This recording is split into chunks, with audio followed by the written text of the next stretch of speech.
उत्तराखंड में राज्य सरकार ने मदरसा बोर्ड बंद करने के बाद प्राधिकरण बनाया था। इस प्राधिकरण के अंतर्गत उन तमाम मदरसों को रजिस्ट्रेशन कराना होगा जो पहले से मदरसा बोर्ड में रजिस्टर्ड थे। ऐसे लगभग 452 मदरसे हैं जिनको उत्तराखंड शिक्षा बोर्ड में खुद को रजिस्टर्ड कराना होगा। उसके बाद ही वह प्रदेश में शिक्षा दीक्षा का काम कर सकते हैं। अब इसको लेकर के तमाम उन मदरसा चलाने वाले लोगों की चिंताएं सामने आ रही हैं। उनका कहना है कि हम उत्तराखंड शिक्षा बोर्ड में अपने मदरसों को जगह कम होने की वजह से या कुछ मानक कम होने की वजह से रजिस्टर्ड नहीं करा पाएंगे। ऐसे में उन तमाम बच्चों के भविष्य पर खतरे की तलवार लटक रही है जो इन मदरसों में पढ़ाई कर रहे थे। इसको लेकर के उन्होंने सरकार से गुहार लगाई है कि कुछ मानकों में ढील दी जाए। Danish Khan, ABP news, Dehradun. देखिए, एक्ट बन चुका है, उसका इम्प्लीमेंटेशन 1 जुलाई 2026 से होगा, जब मदरसा बोर्ड को रिपील कर दिया जाएगा, ख़त्म कर दिया जाएगा। अब मदरसा बोर्ड नहीं रहेगा तो उसके लिए जो माध्यमिक शिक्षा परिषद है या बोर्ड है, उसके ज़रिए तमाम मदारिस का, तमाम मदरसों का सिलेबस भी बनाया जाएगा और उसके अंदर उसका रजिस्ट्रेशन भी होगा। और रजिस्ट्रेशन होने के बाद प्राधिकरण में भी रजिस्ट्रेशन होगा, तब ये मदरसे चल पाएंगे। उनके मानकों के हिसाब से जो बड़े मदरसे हैं वो तो शायद उनको तो मान्यता मिल जाए, मगर जो छोटे मदरसे चल रहे हैं और जो एक तरह से जो यहाँ पर जो एलिमेंट्री एजुकेशन थी, उसकी बैकबोन थी, उसको अगर मानकों के हिसाब से देखेंगे तो उनको मान्यता नहीं मिलेगी। तो इस संदर्भ में मुझे ये कहना है कि सरकार को ये सोचना चाहिए कि बड़े मदरसे तो आप उनको मान्यता दे देंगे, वो पैरामीटर्स आपके पूरा कर देंगे, मगर छोटे मदरसे जो एक तरह से बैकबोन थी एजुकेशन की, वो मानक पूरा नहीं कर पाएंगे, तो उनके लिए अलग से व्यवस्था करने की ज़रूरत है सरकार को, ताकि वो भी अपना बराबर उसी तरह से अपना कार्य करते रहें और लोगों को, बच्चों को एजुकेशन देते रहें। धार्मिक शिक्षा अफेक्टेड होगी आपको लगता है इससे? देखिए, धार्मिक शिक्षा तो जाहिर है, जब वो स्कूल जो आपका जो बोर्ड है वो आपका सिलेबस तैयार करेगा तो उनको तो पता ही नहीं है धार्मिक शिक्षा किस तरह से दी जाएगी उसके अंदर, तो वो तो जाहिर इफेक्टेड होगी। वो तो एनसीईआरटी को बेस करके जो है वो सिलेबस बनाया जाएगा और उसी से उसकी पढ़ाई होगी। धार्मिक शिक्षा के मतलब ये है कि वो सिर्फ कुरान की तालीम के ऊपर फोकस करेंगे कि भाई कुरान की तालीम भी 1 घंटा पढ़ा दी जाए, जबकि कुरान का हिफ्ज़ करने के लिए बच्चे को कंटिन्यूअसली 6-7 घंटे पढ़ना पड़ता है और वो नहीं पढ़ पाएगा, इसलिए कि सुबह 8 बजे से लेकर 2 बजे तक और 3 बजे तक स्कूल की तालीम हासिल करेगा तो नहीं पढ़ पाएगा। उस आप लोग क्या करने जा रहे हैं इसको? देखिए, इसका हमारे पास एक तो हल ये है कि हम सरकार के जो ये फैसला है इसका विरोध करने के लिए अपना एक पीसफुल डेमोन्स्ट्रेशन करते रहें मुस्तकिल तौर से सरकार, ताकि उससे चेते, सरकार ये समझे कि भाई ये लोग वाकई इफेक्टेड है और इसके अंदर जो है वो इनके लिए सहूलत पैदा की जाए। और भाई अगर सरकार इसको नहीं करती है तो चूँकि आने वाले वक्त में जो 1 जुलाई से शुरू होने जा रहा है, तो उससे पहले हम लोगों को हाई कोर्ट में इसको चैलेंज करना चाहिए जो एक्ट बना है। ये भी हमें पता है कि पूरा एक्ट उसके अंदर जो है शायद रिपील नहीं होगा, मगर ये है कि उसकी जो प्रोविजंस हैं, जो अनकॉन्स्टिट्यूशनल प्रोविजंस हैं, उनको हमें चैलेंज करना चाहिए और सबसे पहले जाकर के हाई कोर्ट में चैलेंज करना चाहिए। हाई कोर्ट में बहुत कॉम्पिटेंट हमारे लॉयर्स हैं, उनकी मदद लेनी चाहिए और जो भी अनकॉन्स्टिट्यूशनल और इर्रेशनल चीज़ें इन्होंने इस एक्ट के अंदर लाए हैं उसको चैलेंज हमें करना चाहिए। ये हमारी स्ट्रेटेजी है। बिल्कुल, ये तो हमेशा ही वजूद की लड़ाई है, क्योंकि उत्तराखंड के अंदर बहुत सारी चीज़ें ऐसी की जा रही हैं जो ख़ासकर मुसलमानों के वजूद का मामला है। उसमें हमारे सबसे पहले ईमान को ही चैलेंज किया जा रहा है।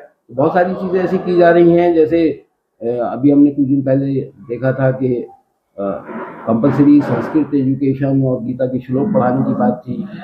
इसी तरह से अब जो है नेशनल लेवल के ऊपर ये बात आ रही है कि जो है वंदे मातरम का गायन होगा। तो इस तरह की ये सारी चीज़ें हमारे ईमान के ऊपर असर करने वाली चीज़ें हैं। इसके अलावा हमारे वजूद के लिए इस वक्त वो डेमोग्राफिक चेंज की बात की जा रही है कि यहाँ पर आकर के 2002 के अंदर जो है 2% इनकी पॉपुलेशन थी, आज इनकी 14% पॉपुलेशन है। तो वो हमारे वजूद की बात है। अब हम लोगों ने यहाँ पे घर बना रखे हैं, जो हमारे मुस्लिम कम्युनिटी ने यहाँ पर आकर के अपने सेटलमेंट्स बना रखे हैं, उनके ऊपर क्या करते हैं तो फिर वो हमारे जो जान और माल और ईमान सब के ऊपर, सारे वजूद के ऊपर। देखिए, ये मसला हमारे सामने भी है। पहले तो इन्होंने मदरसों पर छापेमारी शुरू करी उत्तराखंड में और तकरीबन 100-200 मदरसे सील किए, कुछ मदरसों को तोड़ा भी है। खालिस मदरसे ही बाज़ लोगों की आंखों में खटकते हैं।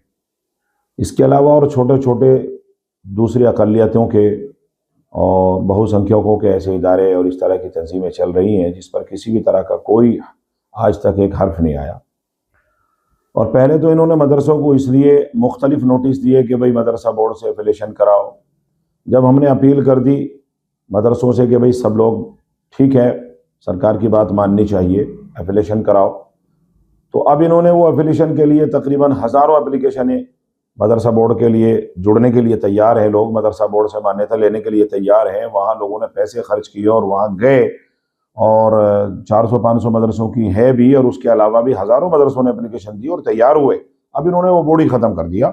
इस बात से मालूम होता है कि सरकार की नीयत साफ नहीं है। आप अंदाज़ा लगाइए कि ये मदरसे आज से नहीं चल रहे हैं, ये सैकड़ों बरस से चल रहे हैं। 1947 में ये बात हमारे उलमा ने अपने जो है कानून के तहत, संविधान के तहत ये बात जगह जगह चप्पे चप्पे गांव गांव मकातिब कायम किए कि जो बच्चे जो है स्कूलों में पढ़ने वाले हैं वो अपने धर्म के आधार पर अपनी तालीम को हासिल कर सके और अपने मजहबी उसूलों को सीख सके। और कुछ ऐसे भी बच्चे हैं, मैं आपको बता दूं नासिर साहब, कि ऐसे भी बच्चे हैं जो ये प्राधिकरण, स्कूल, कॉलेज, बोर्ड्स, ये जो सब राग अलाप रहे हैं, हमारे यहाँ हिंदुस्तान में सरकार इस पर भी ध्यान दे कि एक बहुत बड़ा तबका ऐसा है जो भूखा सोता है, बहुत बड़ा तबका ऐसा है जो इलाज से महरूम है, बहुत बड़ा तबका ऐसा है जो अपने बच्चों को पढ़ा ही नहीं सकता है। तो मुसलमानों का वो एक बहुत बड़ा तबका है जो अपने बच्चों की ड्रेस पर कादिर नहीं है, बच्चों की किताब पर, कोर्स पर कादिर नहीं है, बच्चों को हत्ता के खाना खिलाने पर भी कादिर नहीं है। आखिर है तो ये हिंदुस्तानी, इनकी फिक्र हमें तो करनी चाहिए। तो उलमा ने अपने अकाबरीन की जो है तर्ज अमल को इख्तियार करते हुए ऐसे बच्चों को जमा किया हुआ है जो बच्चे अपने बच्चों की जो लोग अपने बच्चों की फीस नहीं दे सकते, उनकी ड्रेस कोड नहीं दे सकते, उनको उनका कोर्स नहीं ले सकते, ऐसे बच्चों को हम यहाँ मदरसों में, छोटे छोटे मदरसों में बच्चों को उनको पढ़ाते भी हैं, उनके कपड़े भी बनाते हैं, उनकी फीस भी देते हैं, उनको अच्छा संवारने की कोशिश करते हैं ताकि वो हिंदुस्तान की तामीर के लिए तैयार हो जाए। ये बच्चे कहाँ जाएंगे? आप बना ले प्राधिकरण, आप इनको बोर्ड से करा लिए, तो सरकार की मंशा बिल्कुल इसमें हमें जो है वो साफ नजर नहीं आती है। ये सीधा सीधा हमारे मदरसों पर हमला है। हमारे छोटे मकातिब को, जो हमारी रीढ़ की हड्डी हैं, हमारे समाज की, हमारे इस्लाम की, हमारी कुरान की तालीम की बुनियादें, ये उनको खत्म करना चाहते हैं, जो हमें किसी तौर पर भी मंजूर नहीं।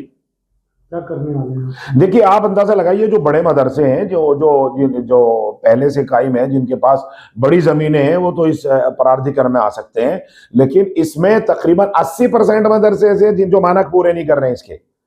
मैं तो अभी फिलहाल सरकार से अपील करूंगा, देखिए कोई भी कानून बनता है वो आप आपकी जनता के लिए बना रहे हो। आप हमारे भी चीफ मिनिस्टर हैं, सरकार हमारी भी है, हम भी इसमें आते हैं। हमें भी जो सरकार अगर फेत में लेके चले तो सबसे पहले तो इसमें कैबिनेट के किसी मिनिस्टर को, जिसके अंतर्गत ये विभाग आता है, या चीफ मिनिस्टर को सबसे पहले तमाम मदारिस के लोगों को या अकलियत के लोगों को, सिखों को और जो है बुद्धिस्टों को और जो है ईसाइयों को बुला के ये जो है फेत में लेना चाहिए था, इनकी परेशानी पूछनी चाहिए थी। अच्छा राजा वो होता है जो अपनी प्रजा को सुखी देकर अपनी प्रजा की तमाम हालात को करीब से देखने की कोशिश करे। आप बात मानेंगे नहीं मानेंगे बात? हम मुख्यमंत्री ने इन मदरसों को क्या होता है, ये कैसे चलते हैं, इनका क्या सिस्टम है, समझने की कोशिश नहीं की और एक कानून लाद दिया।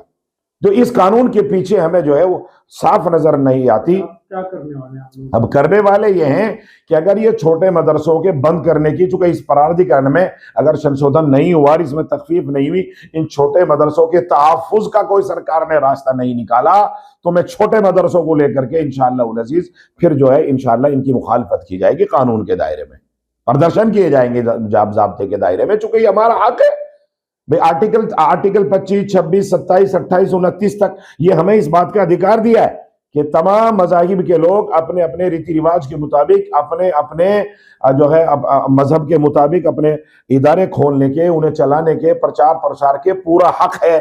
तो ये तो संविधान के खिलाफ जा रही है बात। तो हम अपना वो हक इस्तेमाल करते हुए इंशाअल्लाह सरकार के इस कानून को, अगर मदरसों को इन्होंने टारगेट करके बंद करने की मकातिब को कोशिश की, तो इंशाअल्लाह मैं इसका विरोध करूंगा। जो नया एक्ट आया है, जो उत्तराखंड अल्पसंख्यक शिक्षा के संबंधित है, यहाँ पे अथॉरिटी प्राधिकरण बन रहा है यहाँ पे, तो इस नियमावली के अंतर्गत मुख्य रूप से जो हमारे मदरसे हैं, 452 मदरसे पंजीकृत मदरसे हैं, इनको पुनः रजिस्टर करना पड़ेगा। वहाँ पे नियमावली बनाने की कार्रवाई प्रगति पर है यहाँ पे। लेकिन इसके स्टेज 1 ये है कि स्टेज 1 में उत्तराखंड बोर्ड से संबद्धता लेनी है वहाँ पे, और स्टेज 2 में जो है आपको मुख्य रूप से जो हमारी जो नया एक्ट बना है उसके अंतर्गत जो मान्यता है वो उसके अंतर्गत लेनी है। तो ये दोनों स्टेज एक दूसरे से जुड़े हुई है। इसमें मुख्य रूप से क्वालिटी ऑफ जो एजुकेशन है और क्वालिटी ऑफ जो इंफ्रास्ट्रक्चर है उसके लिए जो भी मानक होंगे वो मुख्य रूप से उत्तराखंड बोर्ड के जो मानक है उसके मानकों का अनुपालन किया जाना आवश्यक है। और जो मान्यता के मानक है वो हमारे जो नए रूल्स बनेंगे उस रूल्स के अंतर्गत तय किए जाएंगे। जो 452 रजिस्टर्ड मदरसा रजिस्टर्ड थे, क्या उनको दोबारा मान्यता लेनी होगी? इस नए अधिनियम के अंतर्गत जो ऑलरेडी पंजीकृत है वो उसके अंतर्गत इसका वेब पोर्टल बनेगा और पोर्टल के माध्यम से ऑनलाइन इनको जो है पुनः री रजिस्ट्रेशन के लिए इनको अप्लाई करना होगा। तो नए मानकों में जो छोटे मदरसे हैं उनका क्या व्यवस्था के कुछ रखी गई व्यवस्था तो कुछ नहीं, मुख्य रूप से जो संबद्धता के मानक हैं वहाँ पे उत्तराखंड एजुकेशन बोर्ड के, उस मानकों का अनुपालन किया जाना अपेक्षित है। उसके आधार पे ही आपको मान्यता मिलेगी अल्पसंख्यक जो प्राधिकरण है यहाँ पे, उसके बाद स्टेज 2 में उसकी मान्यता मिलेगी।